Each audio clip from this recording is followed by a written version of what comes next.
हाँ, नमस्कार दोस्तों एवं छात्र छात्राओं। आज अपना हिंदी में टॉपिक है मिश्र वाक्य। यानी वाक्य ये तीन प्रकार के होते हैं वाक्य। सरल वाक्य और संयुक्त वाक्य अपने पीछे की वीडियो में हो गए थे। किसी भी कंपटीशन के लिए ये वाक्य टॉपिक बहुत आसान है।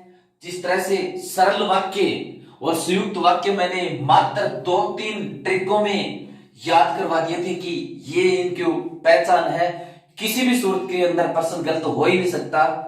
उसी प्रकार से मिश्र वाक्य की भी सिर्फ 2 बात बताऊंगा। मिश्र वाक्य किसी भी सूरत के अंदर गलत हो ही नहीं सकता। मिश्र वाक्य को जो सबसे महत्वपूर्ण बात है वो ये है मिश्र वाक्य में कि व्यतिकरण योजकों का प्रयोग होता है। व्यतिकरण योजकों का प्रयोग होता है। बस इसी से क्लियर हो गया कि ये व्यतिकरण योजक कौन कौन से हैं। ये बात जाननी बहुत आवश्यक है। व्यतिकरण योजक मैं पिछली वीडियो में बता चुका हूं, जो किसी दो को जोड़ते हैं। और व्यतिकरण योजक वो होते हैं जो 2 या 2 से अधिक उपवाक्यों को आपस में जोड़ते हैं। 2 या अधिक उपवाक्यों को जोड़ते हैं। 2 या अधिक उपवाक्यों को जोड़ते हैं। अब ये उपवाक्य क्या है? उपवाक्य पिछली वीडियो में भी बता चुका हूं। उपवाक्य वाक्य का छोटा अंश, वाक्य का भाग उपवाक्य कहलाता है। इससे पहले ये व्यतिकरण योजक देख लेते हैं कौन कौन से। कि, क्योंकि,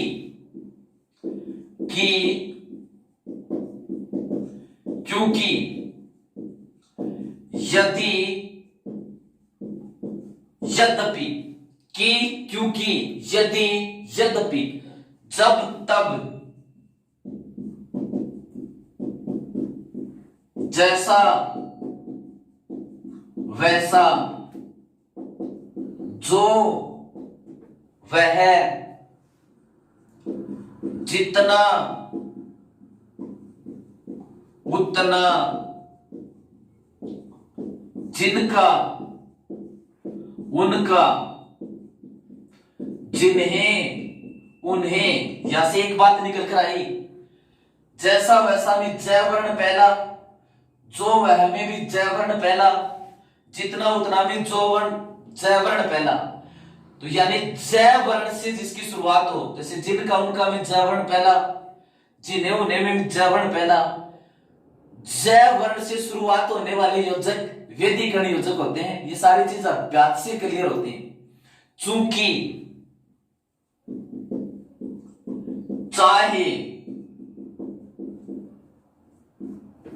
परंतु, चूंकि, चाहे, परंतु, चाहे के साथ परंतु जुड़ा हो, यानी, मानो, इसलिए। इन योजकों को व्यतिकरण योजक कहते हैं। और व्यतिकरण योजक का यदि प्रयोग हो तो वह मिश्र वाक्य होता है। वैसे किसी भी सूरत में गलत होगा ही नहीं। परीक्षा में प्रश्न आप सही होना चाहिए। अब इसके डिटेल से भी बताऊंगा। प्रश्न पूछेंगे, निम्न में से वाक्य दे देंगे कि ये वाक्य कौन सा है, सरल, मिश्र, संयुक्त, इस तरह से ऑप्शन देंगे। या निम्न में से मिश्र वाक्य कौन सा है, तो इनसे याद होगा मिश्र वाक्य में कौन से योजक होते हैं। व्यतिकरण योजकों का प्रयोग होता है। व्यतिकरण योजक कौन से होते हैं? जो 2 या अधिक उपवाक्यों को जोड़ते हैं, वो क्या कहलाते हैं? व्यतिकरण योजक कहलाते हैं। और ऐसे योजक कौन से हैं? कि, क्योंकि, एक बार फिर से देख लीजिए। कि, क्योंकि, यदि, यद्यपि, जब, तब, यानी जैसे शुरू होने वाले सारे जब तब हो, चाहे जैसा वैसा हो, चाहे और कोई हो, जब तब, जैसा वैसा, जो वह है, जितना उतना, जिनका उनका, जिन्हें उन्हें, चूंकि, चाहे, परंतु, यानी, मानो, इसलिए, ये सारे वैदिक योजक हैं। अब देखो इस मिश्र वाक्य को थोड़ा सा डिटेल से पढ़ते हैं ताकि परीक्षा में प्रश्न गलत नहीं हो। इस मिश्र वाक्य के अंदर प्राय दो या अधिक उपवाक्य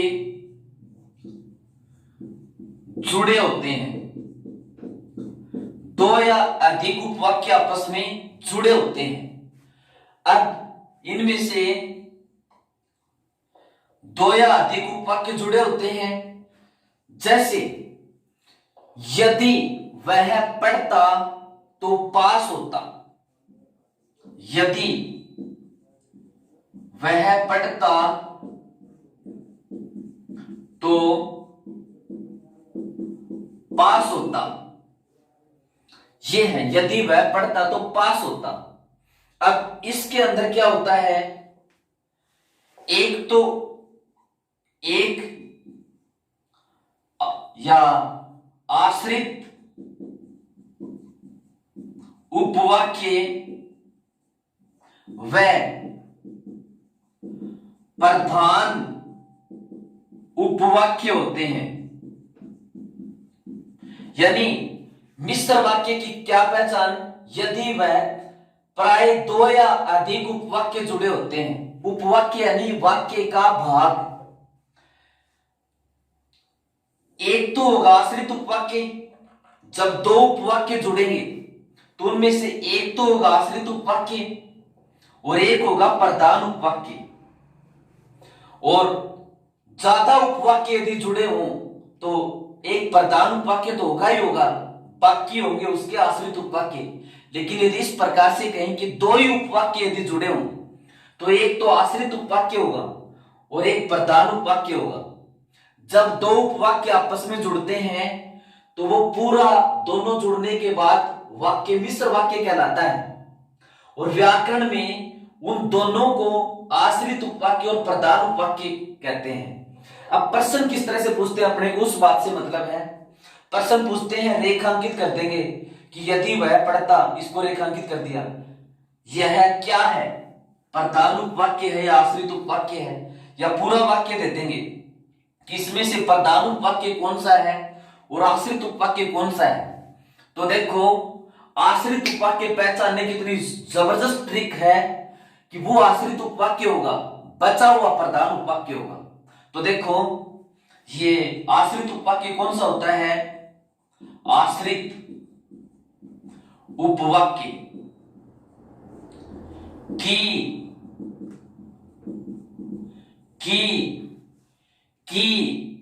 क्योंकि, यद्यपि, की, क्योंकि, यद्यपि, यदि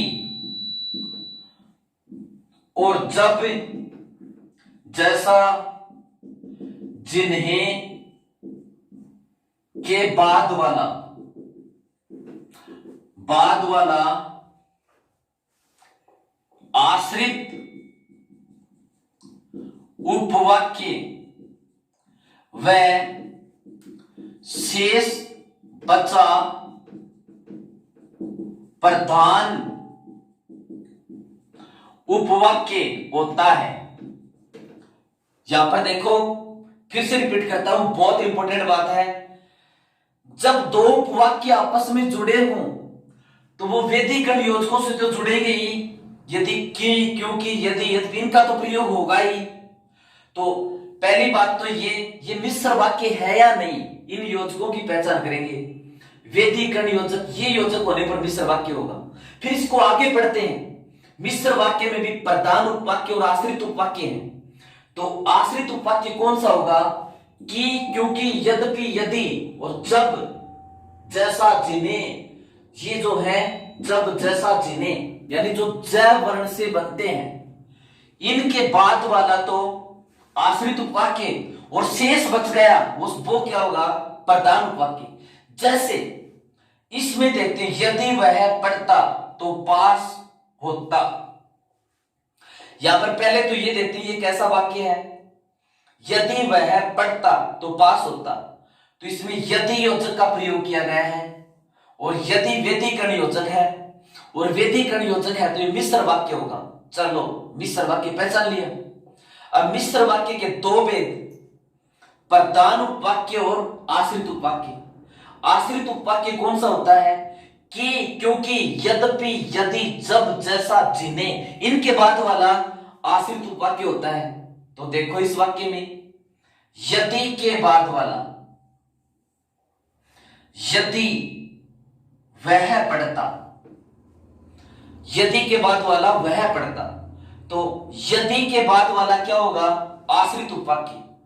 तो वह पढ़ता ये क्या हो गया, आश्रित उपवाक्य। शेष कौन सा बचा, पास होता, ये क्या है, प्रधान उपवाक्य।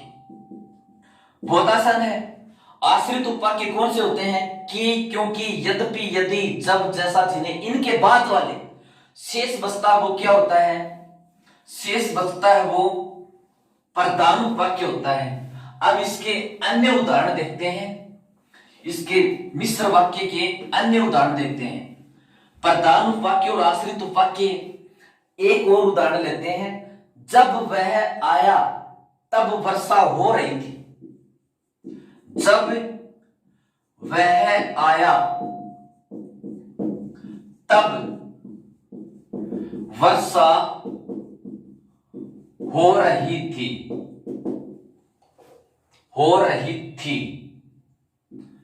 ये है। तो जब के बाद वाला वह आया, तो जब के बाद वाला, यही तो बताया था मैंने, जब के बाद वाला ये क्या होगा, आश्रित उपवाक्य। अगले में तब के बाद शेष कौन सा बचा, वर्षा हो रही थी, ये क्या है, प्रधान उपवाक्य।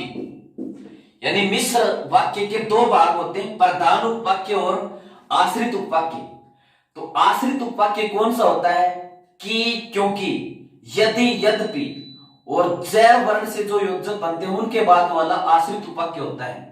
तो जब जय वर्ण से बना है, इसके बाद वाला आश्रित उपवाक्य, शेष बच गया वो प्रधान उपवाक्य।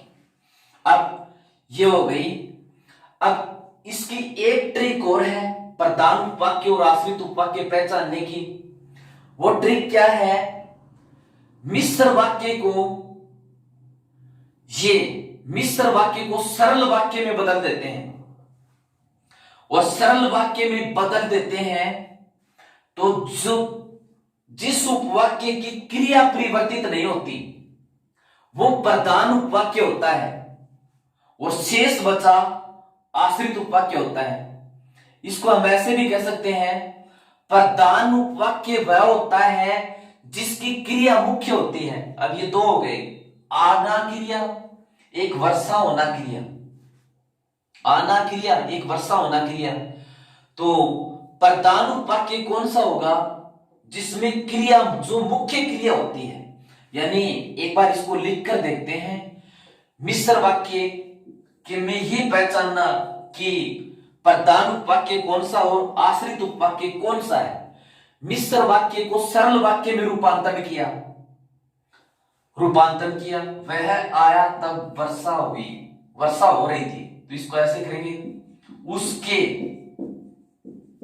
आने के समय वर्षा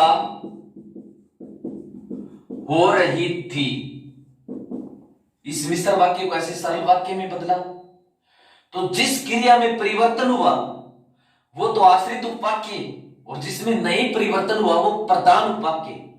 तो वर्षा हो रही थी, इसमें परिवर्तन नहीं हुआ, इसलिए ये प्रधान उपवाक्य। और इसमें परिवर्तन हो गया उसके आने के समय, तो ये क्या हो गया, ये वह आया, इसमें परिवर्तन हो गया उसके आने के समय, तो वह आया, ये क्या हो गया, आश्रित उपवाक्य। यानी मिश्र वाक्य को सरल वाक्य बनाकर देखेंगे तो जिसकी क्रिया में परिवर्तन होगा वो तो आश्रित उपवाक्य जिसमें परिवर्तन नहीं होगा, वो क्या होगा? प्रधान उपवाक्य होगा। जैसे ये है राम परिश्रम करता तो अवश्य सफल होता, ये है राम परिश्रम करता तो अवश्य सफल होता। एक मिश्र वाक्य है, इसमें प्रधान उपवाक्य और आश्रित उपवाक्य पहचानने हैं, तो हम इसका सरल वाक्य में अनुवाद करेंगे। सरल वाक्य में अनुवाद करेंगे तो क्या अनुवाद होगा? राम परिश्रम करने पर अवश्य सफल होता। राम परिश्रम करने पर अवश्य सफल होता। यहां पर देखो अवश्य सफल होता में कोई परिवर्तन नहीं हुआ, तो ये क्या है? प्रधान उपवाक्य। और जो शेष बच गया राम परिश्रम करता, ये क्या है? आश्रित उपवाक्य। तो मिश्र वाक्य वैदिक योजकों से जब दो या दो से अधिक उपवाक्य आपस में जुड़े होते हैं, वो क्या कहलाता है? मिश्र वाक्य कहलाता है। फिर देखो ये मिश्र वाक्य है, इसके भेद, इसके भी पुनः 3 भेद हैं। मिश्र वाक्य इसके कितने भेद? 3। एक नंबर है संज्ञा आश्रित उपवाक्य। संज्ञा आश्रित उपवाक्य में से पूछ लेते हैं, और बड़ी जबरदस्त ट्रिक है। संज्ञा आश्रित उपवाक्य कौन सा होता है? की के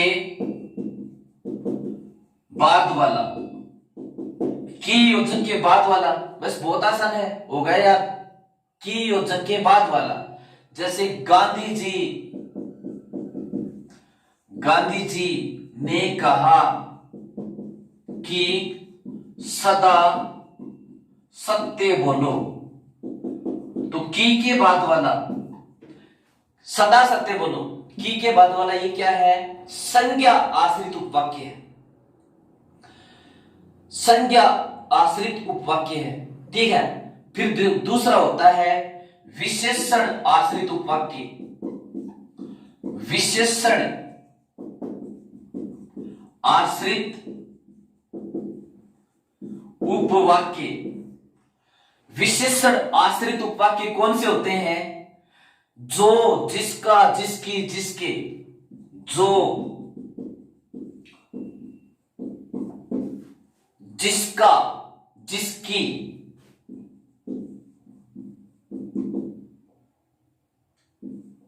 जो, जिसका, जिसकी, जिसके आदि के बाद वाला, आदि के बाद वाला, ये कौन से होते हैं? विशेषण आश्रित उपवाक्य।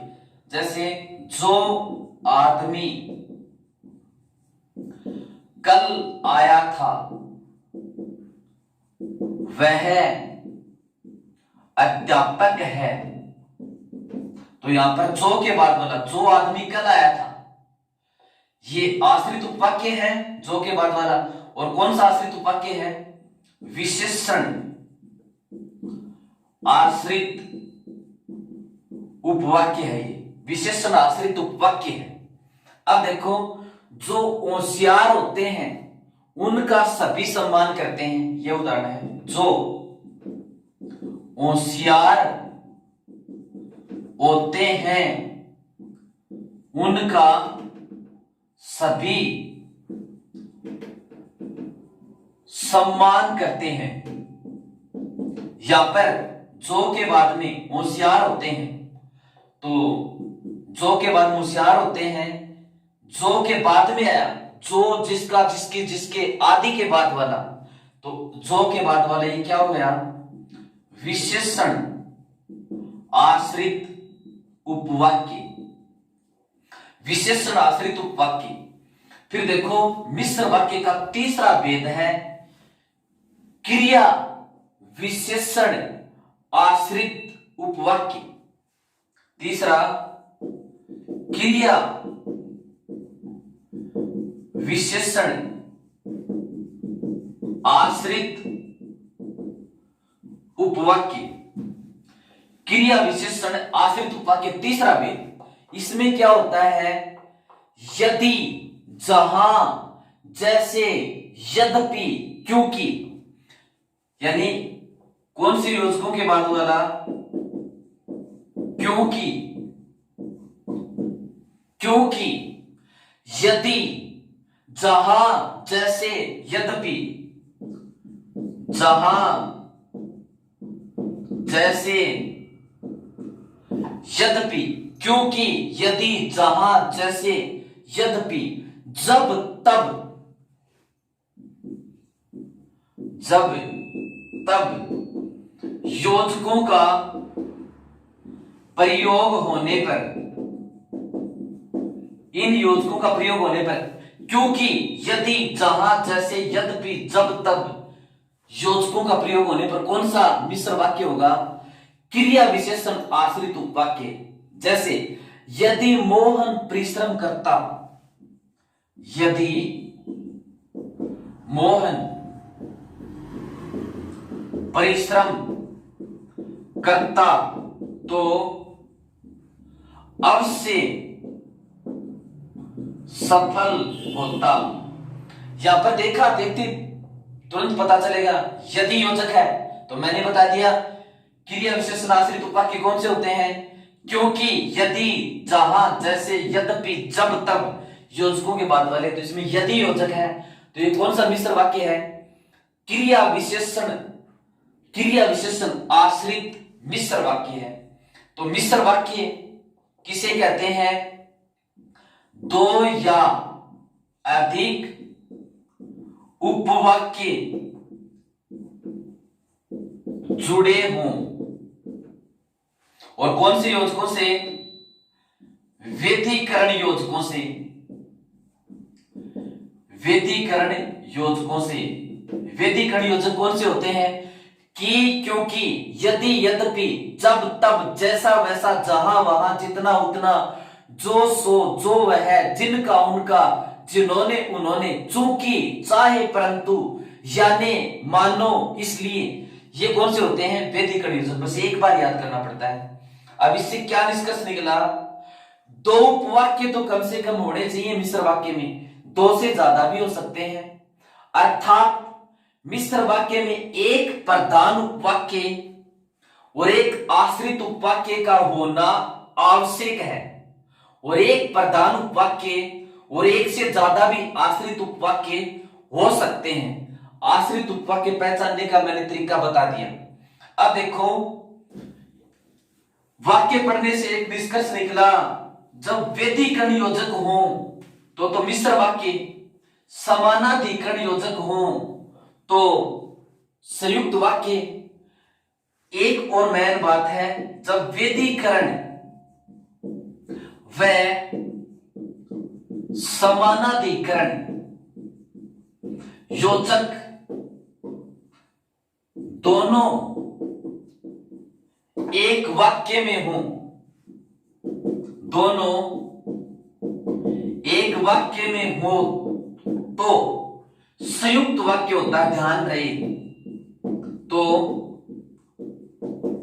संयुक्त वाक्य होता है, यानी व्यतिकरण योजक अकेले हो तो मिश्र वाक्य,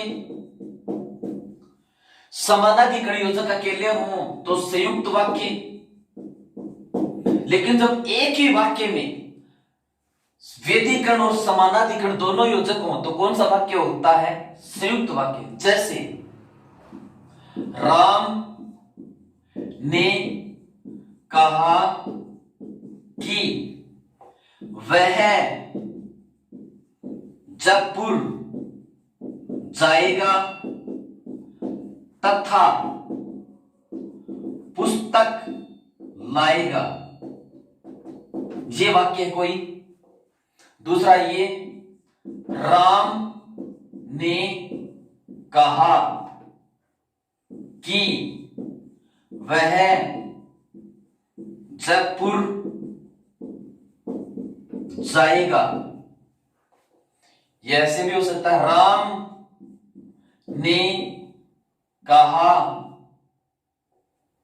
कि वह जयपुर जाकर पुस्तक लाएगा। राम जयपुर जाकर पुस्तक लाएगा। इस तरह के अलग अलग वाक्य हैं।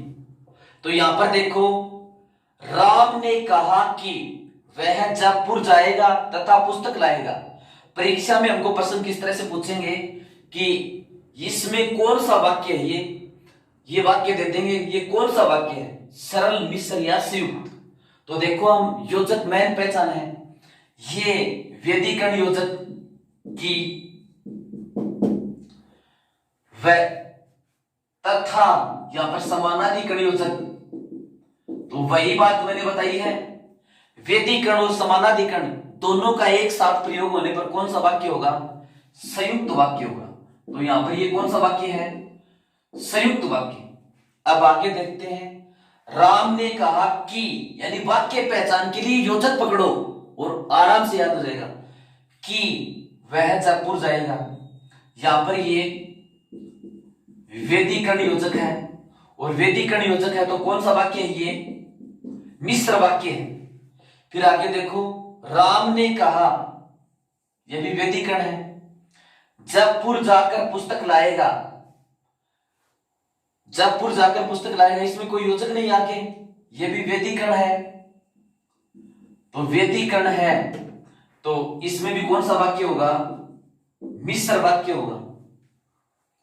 राम जयपुर जाकर पुस्तक लाएगा, कोई भी योजक नहीं, इसलिए ये कौन सा वाक्य है, सरल वाक्य है।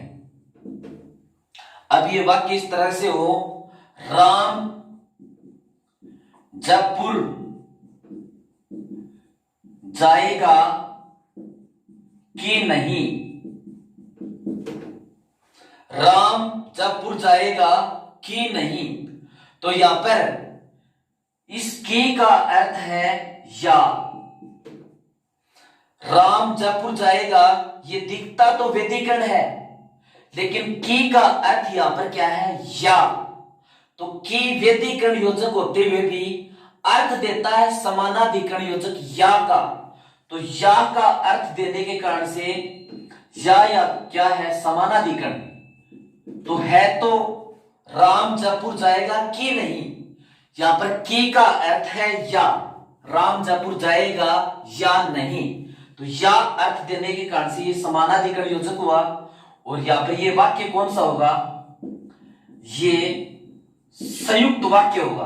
तो कहने का मतलब, व्यधिकरण योजक जब समानाधिकरण योजक का भाव प्रदान करे, अर्थ दे, भाषा अर्थ प्रदान है, वहां पर इस योजक का अर्थ कौन से संदर्भ में है, तो की व्यधिकरण योजक होते हुए भी समानाधिकरण योजक का अर्थ प्रकट करता है। इसलिए राम जयपुर जाएगा कि नहीं, इस वाक्य में संयुक्त वाक्य है, न कि मिश्र वाक्य।